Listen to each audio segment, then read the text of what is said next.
वळूयात पावसासंदर्भातल्या बातम्यांकडे, कारण संपूर्ण महाराष्ट्रात काही ठिकाणी जोरदार पाऊस कोसळतोय। रत्नागिरीमध्ये गेल्या 24 तासात मुसळधार पाऊस झालाय।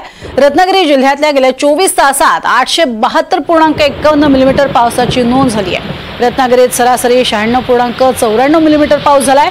मंडणगड, दापोली, गुहागरमध्ये सर्वाधिक पाऊस झालाय। त्यानंतर रत्नागिरी, चिपळूण, खेडमध्ये सुद्धा जोरदार पाऊस झालेला आहे आणि अर्थातच या पावसाचा फटका हा सर्वसामान्य नागरिकांना बसतोय।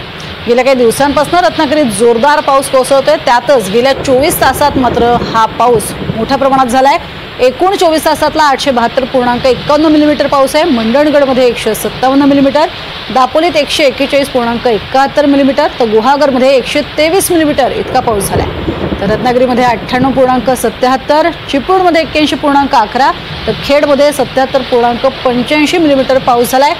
राजापुरात 73.37, लांजामध्ये 67.20 आणि संगमेश्वरमध्ये 52.50 मिलीमीटर पावसाची नोंद झाली आहे।